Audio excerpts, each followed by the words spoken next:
Primeiro Festival de Música Barroca do Espírito Santo, realização da Associação Cultural Ricardina Stamato.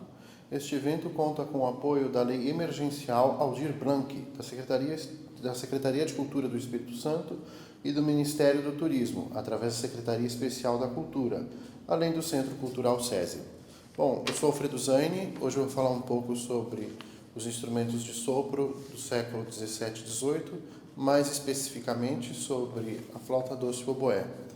Hoje teria aqui comigo minha colega Lúcia Mello, que falaria um pouco sobre o traverso barroco, mas ela não se sentiu muito bem hoje, então farei aqui a parte da flauta doce e do oboé. Bom, a primeira coisa que eu posso falar, especialmente sobre a flauta doce e do oboé, é que, especialmente no século XVII e XVIII, esses instrumentos de sopro, eles não eram muito pensados de uma forma individual, eles não eram tão sozinhos assim, né? A flauta doce, por exemplo, ela pertence a uma família muito numerosa de instrumentos, né? No Renascimento, nós temos um termo que é o consort, que seria essa junção dessa família, desses instrumentos. Então, a gente tem consortes de diversos instrumentos, a gente tem consortes de flautas transversais, consortes de flautas doces, consortes de charamelas, ou até mesmo consortes de instrumentos de corda, como viola da gamba, de violas, né? E aí eu vou mostrar alguns instrumentos, vocês vão ver que tem instrumentos de diferentes tamanhos, né? Então, no fim, o resultado dessa estrutura familiar, vamos assim dizer, resulta em instrumentos de diferentes tamanhos para a gente usar para diferentes tessituras, né? Então, tem instrumentos mais graves, tem instrumentos mais agudos, e eles... Aqui eu vou mostrar, obviamente, separadamente esses instrumentos, mas geralmente eles funcionam muito bem e de forma muito bonita quando eles são tocados com seus parentes familiares, vamos assim dizer. Isso falando, claro, do Renascimento. Quando a gente avança um pouco para o Barroco, os instrumentos eles começam a ganhar um pouco um lado mais solista, né? Então, muito mais importante para a flauta doce já no Barroco são aquelas peças que trabalham as suas habilidades solistas, vamos assim dizer, né? Então, a gente tem compositores como Telemann, como Handel, que focam parte da produção musical pensando nesse instrumento de maneira solista, assim. Só um pequeno resumo desse começo, assim, para abordar um pouco aí século XVII, século XVIII. Falando agora mais especificamente da flauta doce, é um pouco difícil a gente cravar no calendário da história da música em que momento surge a flauta doce. Mas a gente tem ali na transição entre a Idade Média e o Renascimento o desenvolvimento de um instrumento que partia de pequenos instrumentos de sopro que parecem flautas doces, mas não são flautas doces, que recebem muitas vezes o nome de flautas de luto, né?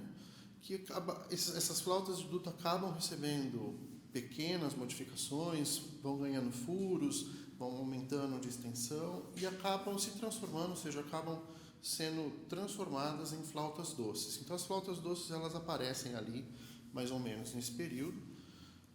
A gente tem um pouco na cabeça que o grande auge da flauta doce foi no período barroco, mas quando a gente volta os nossos olhares, especialmente para a Itália, para a Veneza, do Renascimento, a gente vê que a flauta doce e outros instrumentos de sopro foram realmente instrumentos muito importantes, né? A gente pode ver com a produção musical, especialmente de Veneza, que a flauta doce teve seu apogeu de fato, tanto da quantidade de música, da quantidade de coisas que eram feitas com esse instrumento, e assim, são coisas extremamente belas. E claro, e aí a gente caminha para dentro do barroco, e a flauta doce ela vai ganhar não só esse viés um pouco solista, mas como, por exemplo, ela vai ganhar muitas vezes uma roupagem um pouco peculiar, como, por exemplo, no uso de flautas doces em óperas, muitas vezes para acompanhar cenas pastoris, ou até mesmo em cantatas para flauta doce, como, por exemplo, as cantatas de Alessandro Scarlatti, que tentam buscar um pouco de uma sonoridade muitas vezes conectada a ideias que muitas vezes a música fala de questões pastoris ou de questões da natureza. Claro que não só isso. Bom, falando um pouco do oboé, aqui eu trouxe hoje 2 instrumentos, que vocês vão ver, um é um oboé padrão, não sei se esse é o melhor nome, e o outro seria um oboé da caccia de caça em italiano, né? Esse é o nome dele. Esses instrumentos, eles também vêm de modificações de instrumentos do Renascimento, e eles entram no Barroco sendo melhorados, assim, não sei se esse é o melhor termo, mas muito trabalhados, especialmente pela família Oteter, na França, que eles traçam refinamentos nos instrumentos. Nas flautas doces também, né? Então, a família Oteter, ela foi muito importante para a melhoria de instrumentos como flauta doce, oboé e até mesmo o traverso, né? Existiram outros construtores na Europa que também fizeram esse tipo de trabalho com os instrumentos, mas talvez a família mais notável, o grupo de pessoas mais notável foram os Oteter, né? Que trabalharam especialmente com o refinamento do oboé. O oboé barroco que a gente conhece hoje deve-se muito por conta desse trabalho que a família Oteter desenvolveu nesse instrumento. Bom, eu vou mostrar aqui primeiro as flautas, vou falar um pouquinho de cada uma das flautas que eu tenho aqui e depois eu vou falar um pouco dos oboés, vou mostrar um pouco dos oboés, e aí eu vou começar do mais agudo para o mais grave, mas não eu vou começar do mais agudo para o mais grave, mas assim, vocês vão reparar que tem instrumentos que eu vou mostrando que eles não são necessariamente da mesma época, então eu não vou apresentá-los de forma cronológica, né? Então, vão ter instrumentos que são cópias de instrumentos barrocos, eu tenho instrumento aqui que é cópia de instrumento renascentista, então, só por uma questão da gente ouvir e de a gente entender um pouco os sons, então eu vou partir dos agudos para os graves, e aí eu vou falando um pouquinho de cada um deles. Bom, esse instrumento aqui é uma flauta doce soprano, né? Eu acredito que muita gente já teve contato com esse instrumento, né? É um instrumento muito utilizado na educação musical, assim, a gente usa muito esse instrumento para ensinar as crianças ou até mesmo iniciantes na área de música. É um instrumento que se popularizou muito, especialmente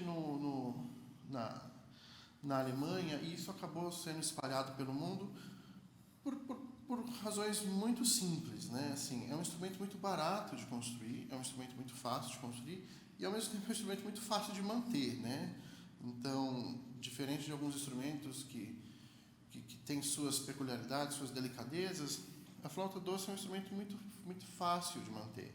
Então, isso acabou sendo pontapé para que esse instrumento, especialmente a flauta doce soprano, fosse um instrumento assim elencado para ser quase que o padrão para a educação musical, né? Padrão é uma palavra um pouco feia, mas esse instrumento que todo mundo em algum momento já viu, todo mundo já teve aquele vizinho que comprou 3 flautas para os 3 filhos e todo mundo ficou bravo em casa com aquilo, mas enfim, então essa flauta soprano, esse não é o instrumento mais agudo da família, né? Existem instrumentos menores, a gente tem uma flauta que é a sopranino, que é menor que essa, e ainda a gente tem a gar klein, que seria a oitava mais aguda do que esse instrumento que eu tenho na mão.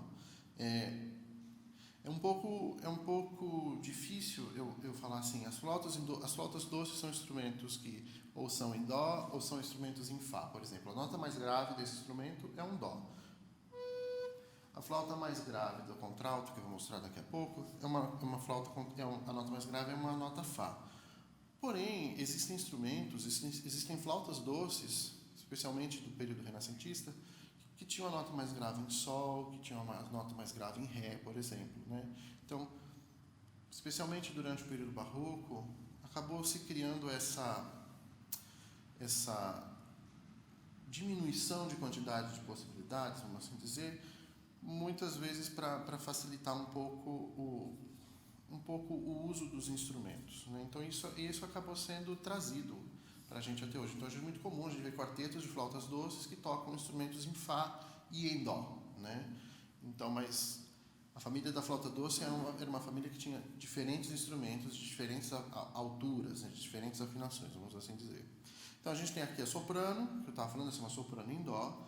Aí, se a gente for pensar em instrumentos em Dó e em Fá, a gente ainda teria mais agudo que essa sopranino, que seria um instrumento em Fá, que é uma oitava acima da contralto, que é essa aqui, e a gente teria a Garklein, que é uma oitava acima dessa aqui, é mais ou menos metade do tamanho desse corpo. Eu vou tocar um pouco a soprano para vocês ouvirem, e aí depois eu vou fazendo isso com os outros instrumentos que nós temos aqui. Então, eu vou tocar um pedacinho de uma peça do compositor holandês Jacob van Eyck, que é Bofons. Desculpa.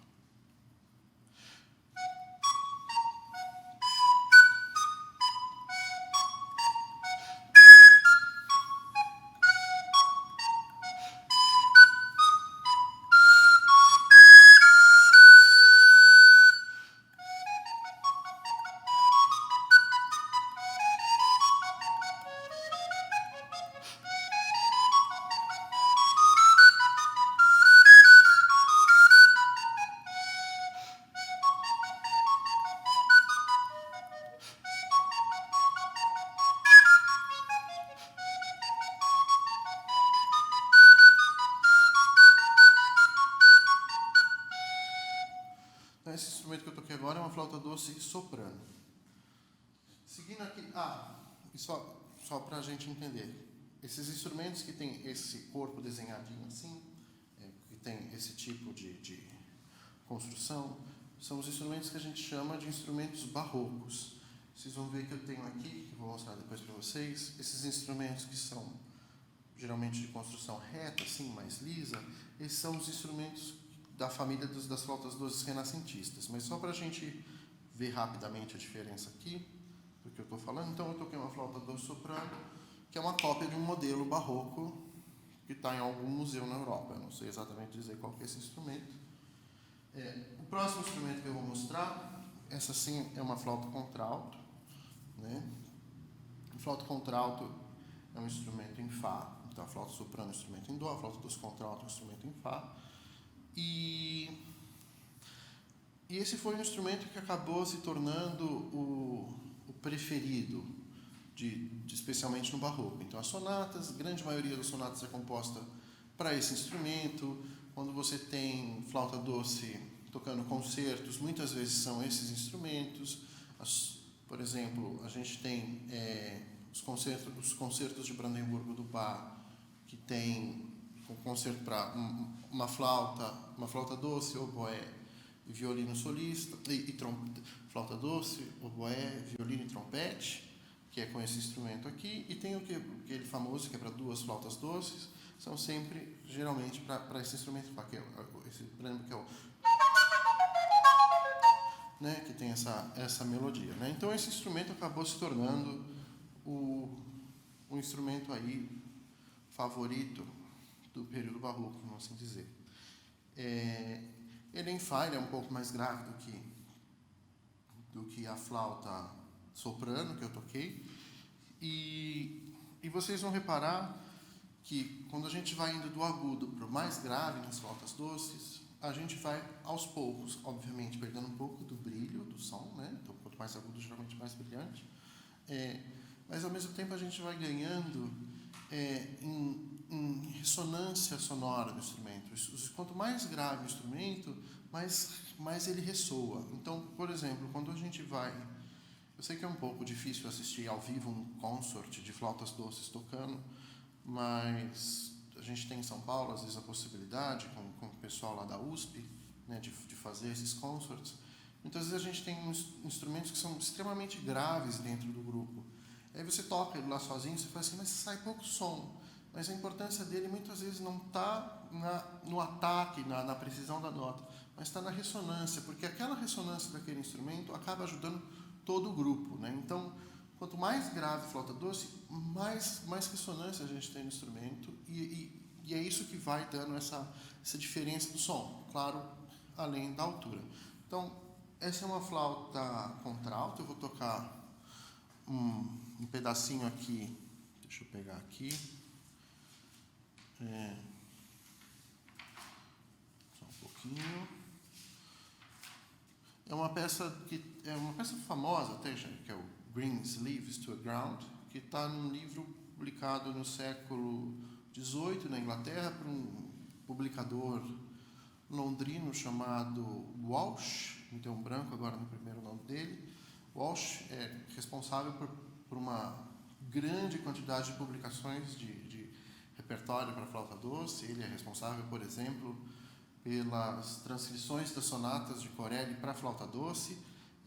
Não só ele fez essas transcrições, a gente tem, por exemplo, Chick Hart adaptando parte dos concertos grossos do Corelli para flauta doce, mas a gente tem em Londres, então, esse centro, vamos assim dizer, essa metrópole europeia, com o Walsh sempre publicando bastante coisas para flauta doce, né?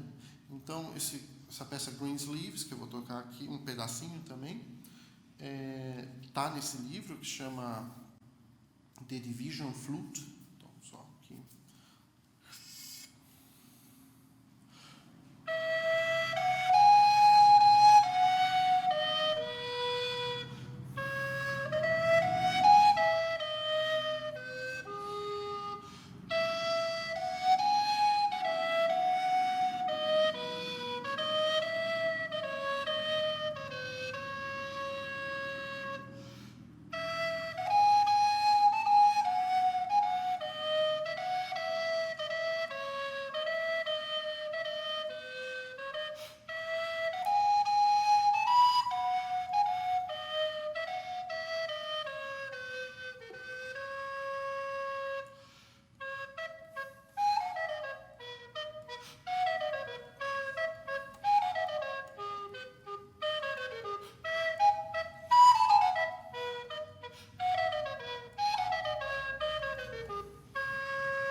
Aqui uns trechos aqui do Greensleeves.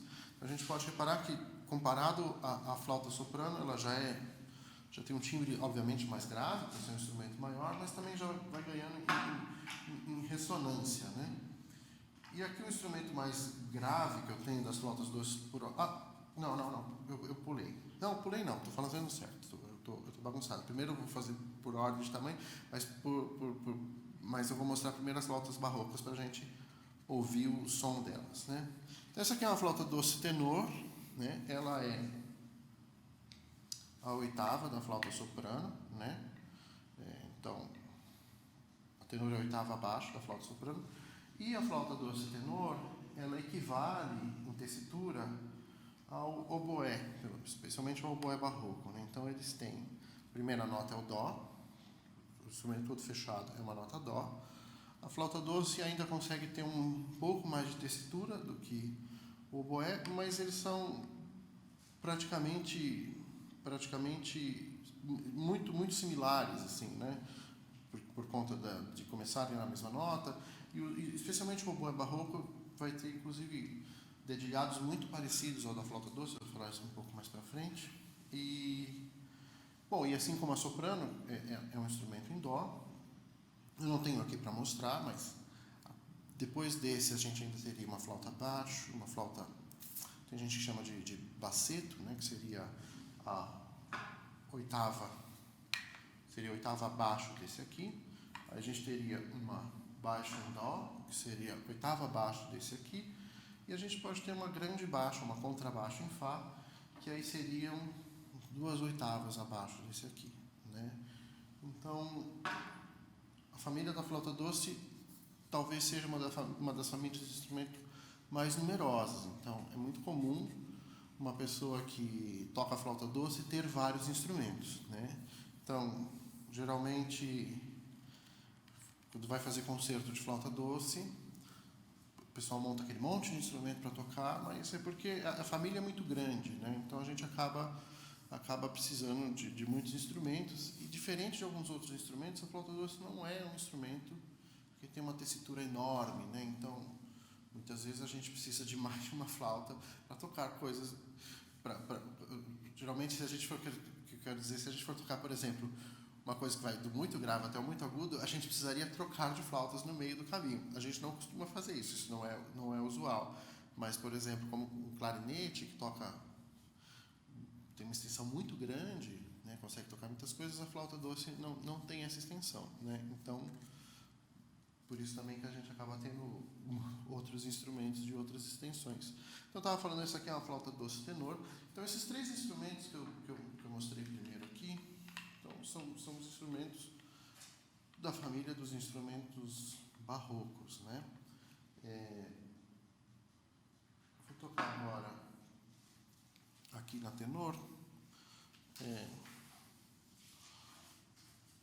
Também desse livro do Walsh, publicado na Inglaterra, o Division Flute, uma peça que chama, só um pedaço também, uma peça que chama Division by Mr. Hills.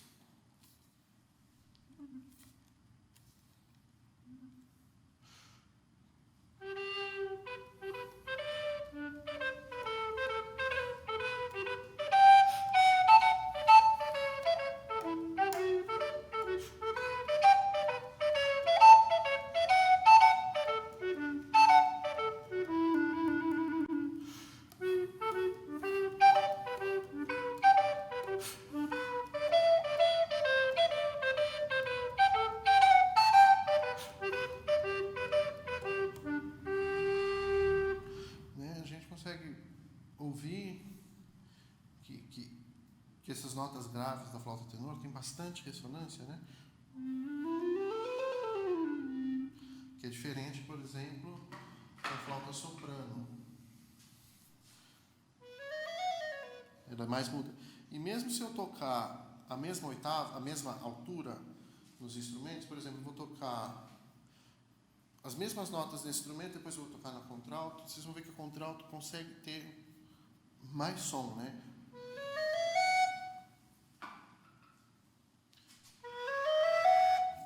O som é diferente, mas é por conta também do tamanho do instrumento. Agora, andando um pouquinho para trás na história da música, voltando para o Renascimento, a gente tem esse instrumento aqui, que é uma flauta doce, a gente chama de flauta doce renascentista, né? Esse aqui a gente chama de flauta doce barroca. A primeira coisa que a gente consegue ver de diferença, né, obviamente é o desenho do instrumento, mas se a gente for olhar, as flautas doces barrocas, elas desmontam, né? E especialmente, isso também é uma invenção que se deve ao Zoteter, né? Que é o pé da flauta que desmonta, né? Então, geralmente esses instrumentos barrocos, eles desmontam em uma ou duas partes, né? Também tem instrumentos que o corpo e o pé são juntos, mas existe esse sistema de construção, né? Que o instrumento pode ser, muitas vezes, dividido em partes para a gente montar. Já no Renascimento, mesmo os instrumentos maiores, eles eram construídos em uma peça. Acredito que isso, obviamente, fazia com que construir um instrumento, especialmente os grandes, fosse mais difícil, né? Mas ele ganha esse aspecto, né? Que é um instrumento sem divisão, né? Ele é um instrumento inteiro. E outra coisa que a gente pode ver de diferente, além, claro, da construção e da divisão, é a abertura embaixo. Eu não sei se vai dar muito para ver, né? A gente consegue ver que o instrumento renascentista, ele é bem grande aqui, né? Ele forma quase que uma pequena campana, né? E aqui na flauta contralto, na barroca, esse furo é bem menor, né? Mas é porque o instrumento, conforme ele foi sendo desenvolvido, ele foi sendo modificado ao longo dali entre os séculos 16, 17 e 18. Uma das coisas que mudou foi o sistema de construção interno da flauta doce, né? Então, enquanto no Renascimento a gente tem um instrumento que muitas vezes ele vem quase que reto internamente, ele dá uma leve estreitada aqui e termina maior. Na flauta doce barroca, a gente tem mesmo um cone, né? Então a gente começa um pouquinho mais largo e de fato termina mais estreito, né? Então, com isso, uma das coisas que a gente que se conseguiu com essa mudança foi um aumento da tessitura da flauta doce, né? Então, os instrumentos renascentistas têm uma tessitura muito limitada, muitas vezes de dó, uma oitava e uma quinta, uma oitava e uma sexta, muitas vezes, dependendo do dedilhado que você conseguir. E a flauta barroca a gente consegue ter aproximadamente 2 oitavas, né? Também sabendo aí usar os dedilhados de forma adequada. Então, e assim, claro, por conta do sistema de construção, a sonoridade do instrumento é bem diferente. Então,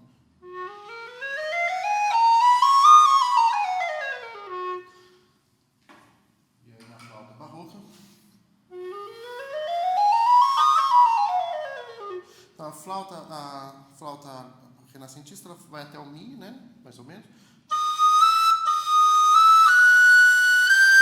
A gente consegue chegar bem mais agudo na contralto barroca do que na renascentista. A renascentista tem uma.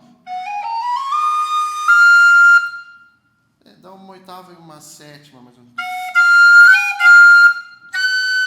Dá para fazer 2 oitavas, mas é um pouco mais difícil fazer isso. Então, essa é uma flauta renascentista em sol, né? Como eu falei, que esses instrumentos a gente copia dos museus, e essa é uma cópia de um instrumento que está na coleção do museu em Viena, do Museu de Arte de Viena, né? Lá eles têm uma coleção enorme de flautas doces, e esse é um desses instrumentos esse não, né? O instrumento está lá no museu. Isso é uma cópia de um desses instrumentos que está lá no museu. Então, quando a gente toca esses instrumentos barrocos, muitas vezes a gente trabalha com instrumentos que existe um original. Dos instrumentos de sopro é um pouco mais difícil esses originais existirem funcionando com perfeição, né? Eles se deterioraram muito com o passar do tempo, especialmente porque a gente toca no instrumento, então existe uma umidade dentro do instrumento, então essa umidade acaba deteriorando o instrumento. E não só isso, né? A conservação dos instrumentos, muitos entortaram muito, muitos acabaram ficando estragados de ser guardado de uma forma inadequada. Geralmente os instrumentos de corda conseguem sobreviver melhor ao tempo, né? Os instrumentos de sopro não. Então, muitos desses instrumentos a gente usa, a gente tem cópias de instrumentos, muitas vezes eles nem funcionam mais, os que estão no museu. Então, existe aí um trabalho de pesquisa, estudo, reconstrução, mas quando a gente quando a gente vê essa coleção que está no Museu de Viena, que é uma coleção muito extensa de instrumentos, é muito interessante de identificar e reconhecer o instrumento que é o parente direto lá, a conexão direta com o passado que está lá no museu, e hoje a gente usa uma cópia. Essa é uma flauta renascentista em sol, né? Então a primeira nota dela, a nota mais grave, é uma nota sol. Então o equivalente barroco, que seria a contralto, que é essa aqui, que eu toquei aqui, é um instrumento em Fá, né? E eu vou tocar um pedacinho de uma outra peça também, do livro do Walsh, que se chama um ground italiano, an Italian ground. Né?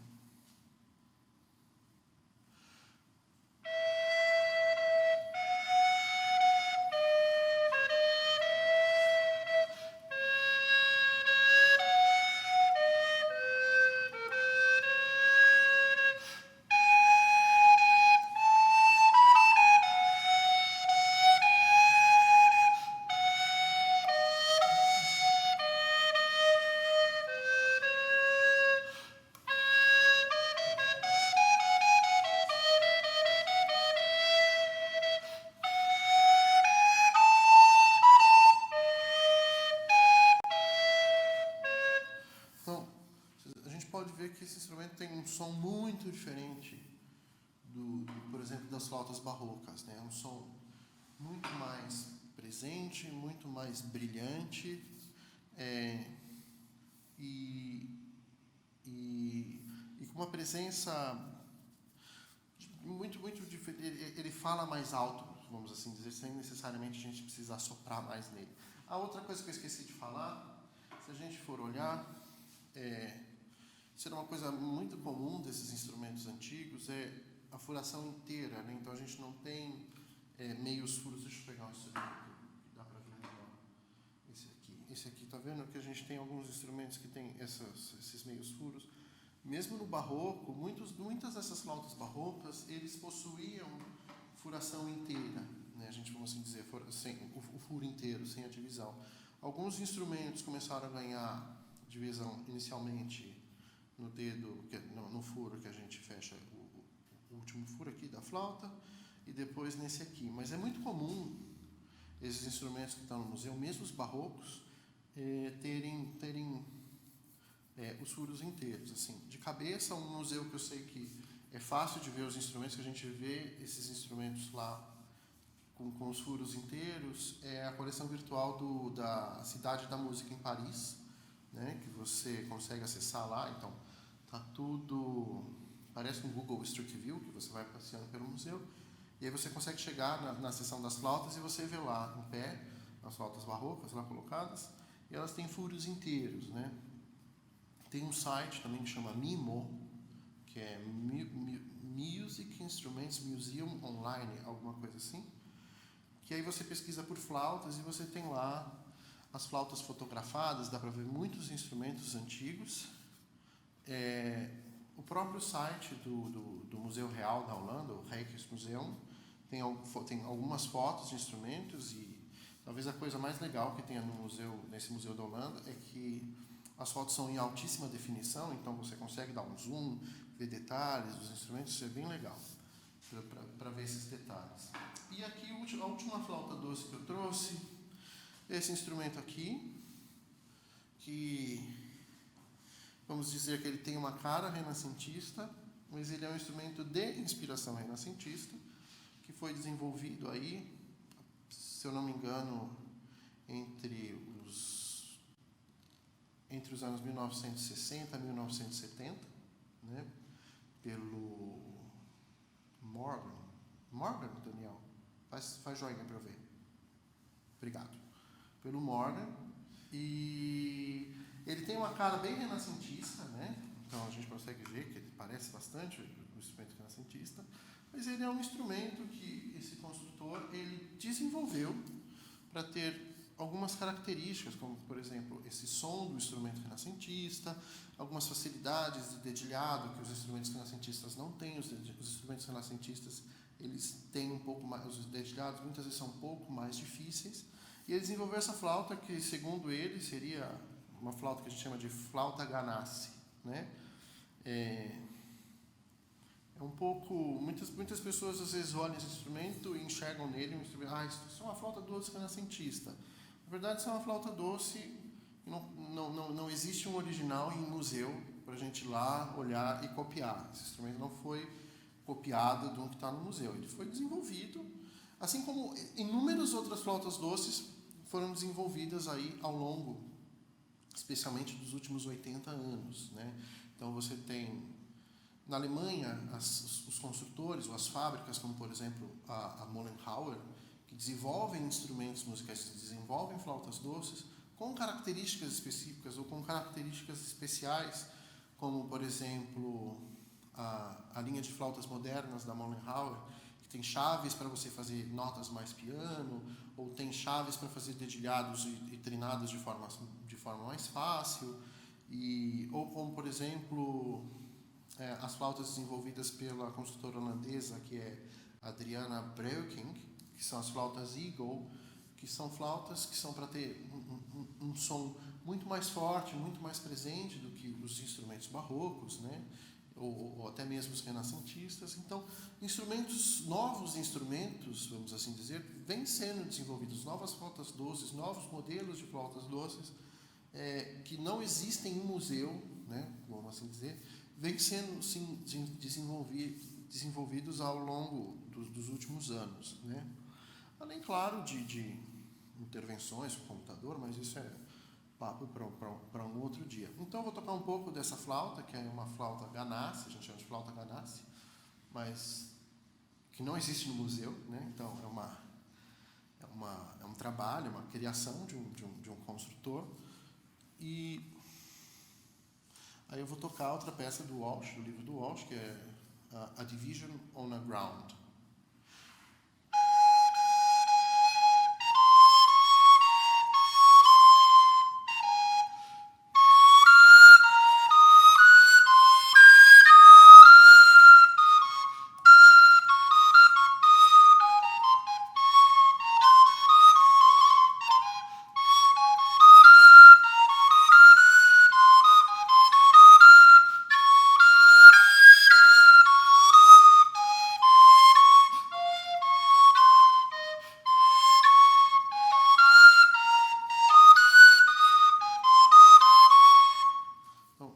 Esse é o som dessa flauta Ganassi, dessa flauta doce.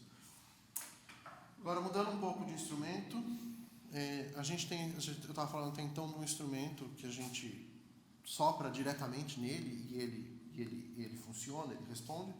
Eu vou falar um pouco dos oboés, que são instrumentos de sopro que fazem uso de palheta, né? Então a gente tem os instrumentos de palheta dupla, que são, por exemplo, o oboé e o fagote. A gente tem os de palheta simples, como, por exemplo, o clarinete ou o chalumeau, né? Que são instrumentos que fazem uso aí de só uma palheta. Então, o oboé, no caso aqui o oboé barroco, esse instrumento aqui, ele, apesar de ele ter essa cara bem pronta, na verdade tem uma parte, que é a palheta, que eu estava falando, que a gente tem que construir. Então a gente tem que moldar, raspar e deixar ela pronta funcionando. Sem essa parte, sem esse trabalho do próprio instrumentista, o instrumento não funciona. Então, inclusive, uma má palheta, uma palheta que não funciona bem, arruina o som do instrumento.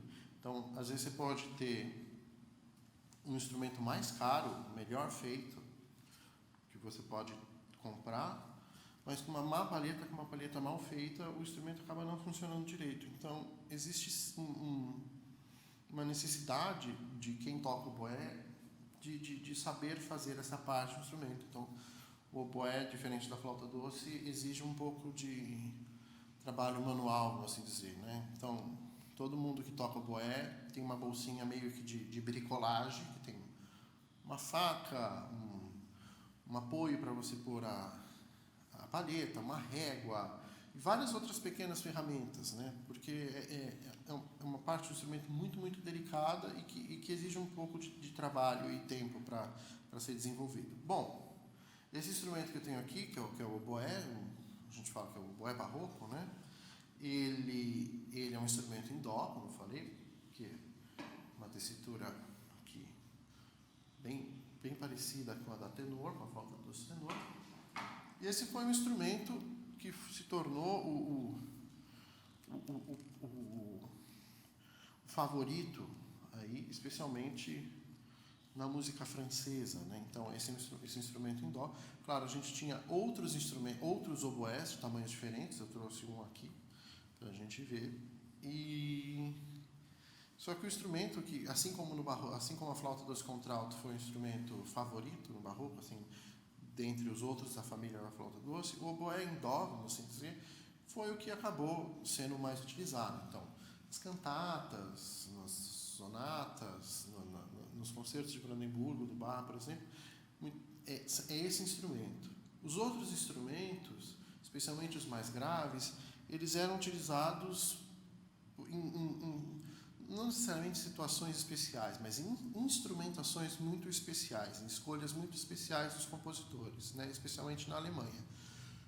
Porém, quando a gente olha para a música francesa, sabe-se que eles usavam, de fato, o oboé em dó e os oboés mais graves. Então, eles tinham o que a gente chama de banda de oboé, ou oboe band, muitas vezes o pessoal usa esse termo, né?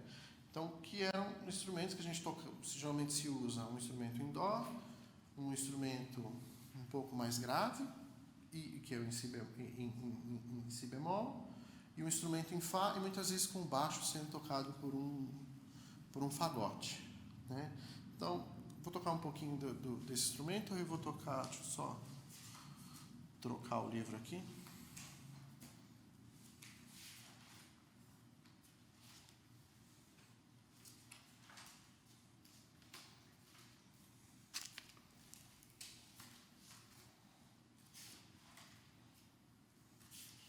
Aqui. Deixa eu tocar um pouco o som, só para a gente ouvir o som também do oboé.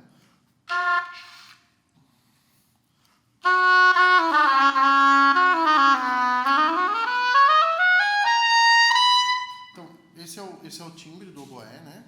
Então, isso é um instrumento em dó. Eu vou tocar um pedacinho do último coro da Paixão Segundo João, do Johann Sebastian Bach, só para a gente ouvir um pouco o timbre desse instrumento.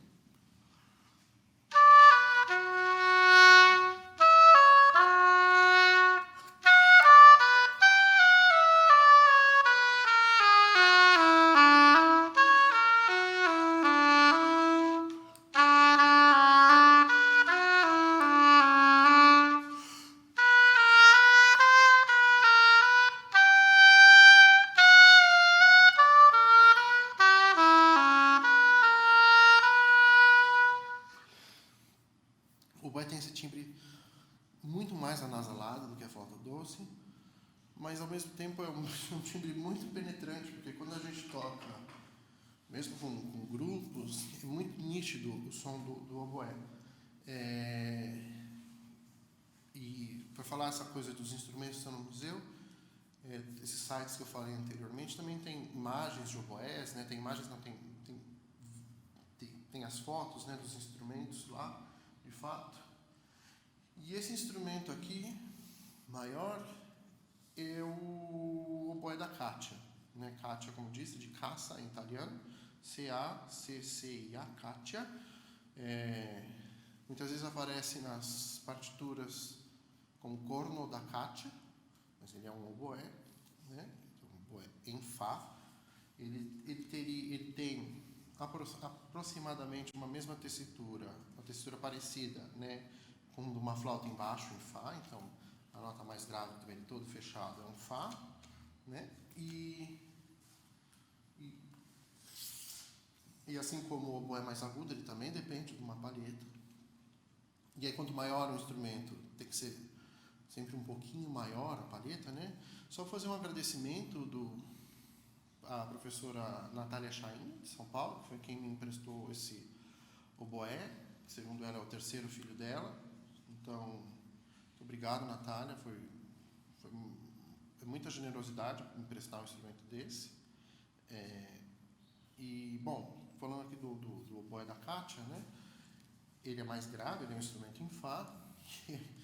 E ao mesmo tempo ele é um instrumento um pouco mais difícil, um instrumento muito o som ele tem um pouco mais de instabilidade, né? Então eu acredito que inclusive pelo ele ser curvo, né, é muito difícil de colocar os dedos direito no instrumento. Só uma curiosidade, né, sobre a curvatura da madeira, né? Aqui em cima a gente tem um revestimento de couro que justamente faz a união eu já vi duas maneiras de construir. Eu acredito que esse instrumento, eu não sei como ele foi construído, mas eu acredito que esse instrumento seja construído de pequenos pedaços de madeira encurvados, né? E aí você usa o couro para fazer o revestimento deles e não vazar nenhum ar, né? Então,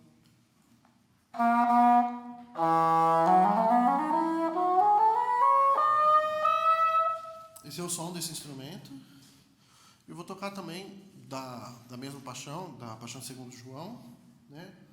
A área da soprano, que é... Qual que é o texto da área que eu não enxergo? Que é... Sehr fließe mein Herz. Acredito que seja escrito isso.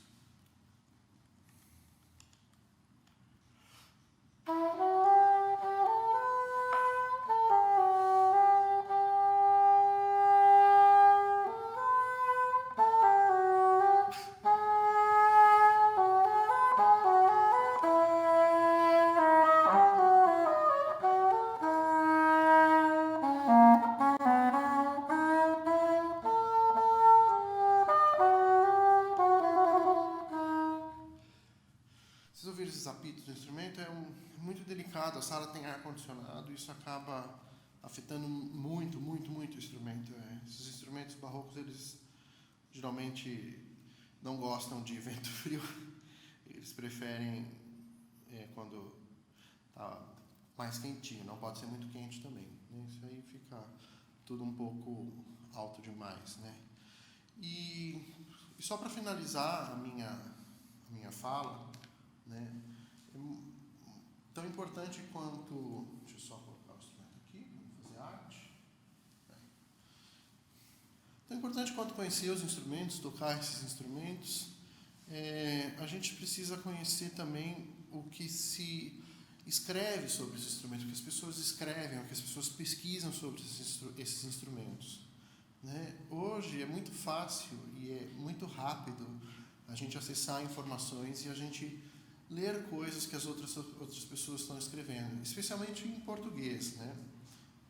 Claro que a literatura para flauta doce, instrumentos de sopro, século XVI, XVII, XVIII, vamos assim dizer, existem uns montes em inglês, alemão, francês, mas muitas vezes as pessoas acabam não tendo acesso, isso acaba sendo uma barreira do idioma, né? Então, mas hoje em dia a gente pode sim comemorar que existe sim leitura para a gente fazer em português sobre esses instrumentos, né? Então, se a gente for falar, por exemplo, de flautas doces, até de alguns outros instrumentos da Idade Média, a gente pode procurar na internet pelos textos escritos pelo professor Pedro Novaes, do Rio de Janeiro, né? Que vai falar bastante sobre esses instrumentos medievais, essa é a especialidade dele. Quando a gente entra um pouco para o Renascimento, a gente pode procurar, por exemplo, os trabalhos da pesquisadora e flautista de São Paulo, que é a Giulia Tettamanti, que ela traduziu para o português o livro do Ganassi, né? Esse livro do Ganassi, além de ser um dos mais importantes, ou talvez o mais importante livro para a flauta doce até então, que é um livro do Renascimento, ele foi o primeiro livro composto exclusivamente para um instrumento, que foi a flauta doce, né? Então, a flauta doce recebeu esse presente da história, que foi esse livro do Ganassi, que é a Fontegara, agora me deu um branco do nome, mas é Fontegara, se não estou errado. E a Júlia traduziu para o português, uma tradução muito bonita, o trabalho está muito bom, então vale a pena ler, né? Claro, sempre quando a gente lê um trabalho do século XVI, século XVII, a gente tem que lembrar que tem um pouco do retrato da época, né? Então a gente não precisa levar tudo a ferro e fogo, mas assim, só um pouco de... É bom ler, mas lembrar que a gente tem aí 300, 400 anos de diferença, muitas vezes, entre um trabalho desse, né? Recentemente a gente tem falando um pouco mais sobre música renascentista, mas ainda assim passando um pouco pela flauta doce, trabalho escrito por Daniel Figueiredo em São Paulo, que foi o trabalho de mestrado dele, que ele falou especialmente sobre os bassanos. E para quem não sabe, os bassanos foram assim como os oteter foi para o barroco, os bassanos estão para o Renascimento como extremamente importantes na construção de flautas doces e outros instrumentos de sopro, né? Ainda falando um pouco num panorama da história da flauta doce, como a flauta doce funciona, vamos assim dizer, eu posso falar dos dois trabalhos, de mestrado e de doutorado, da professora Patrícia Michelini, que é professora na UFRJ, professora de flauta doce na UFRJ. O primeiro trabalho dela vai falar muito sobre articulação, especialmente alguns tratados como Bismantova e o Ganassi, né? E o segundo trabalho dela vai traçar um panorama, que é esse caminho da flauta doce, vindo da Europa até o Brasil, né? E conectado um pouco nesse tema, não conectado nesse tema, mas puxando um pouco dessa linha, tem o livro da professora Daniele Barros, que é a flauta doce no Brasil no século XX, que foi o trabalho, não sei se de mestrado ou de doutorado, que ela defendeu na Sorbonne, na França, né? A Daniele é professora de flauta doce na Universidade Federal de Pernambuco, né? E aí, trazendo um pouco mais para o nosso tempo, mais para o século XX, a gente tem alguns trabalhos, como, por exemplo, o trabalho da professora Cláudia Freixedas, que fala muito mais, que dá um caminho, aí, um panorama da flauta doce, de aplicações de técnicas da flauta doce, especialmente técnicas contemporâneas, que eu não vou falar sobre isso hoje, porque também é uma outra história, né? No uso da musicalização, né, da iniciação musical, e o trabalho do professor Davi Castelo, que é professor de flauta doce na Federal de Goiânia, né, ou na Federal de Goiás, agora me deu um branco, e da UFG, vamos dizer, que ele fala justamente dessa divisão, não é a melhor palavra, mas do uso da técnica tradicional da flauta doce e o uso da técnica que a gente chama de técnica contemporânea da flauta doce e o uso expressivo delas, né? E como elas se confluem ou como elas trabalham para que a gente toque de forma expressiva, vamos assim dizer. Bom, acredito que seja isso que eu poderia falar hoje sobre os instrumentos. Claro que se alguém quiser fazer alguma pergunta, pode escrever diretamente para mim. Eu acho que a gente sempre pode trocar um pouco de figurinha. Agradecer ao pessoal da organização, agradecer ao evento pelo convite e agradecer vocês que estão assistindo. Muito obrigado.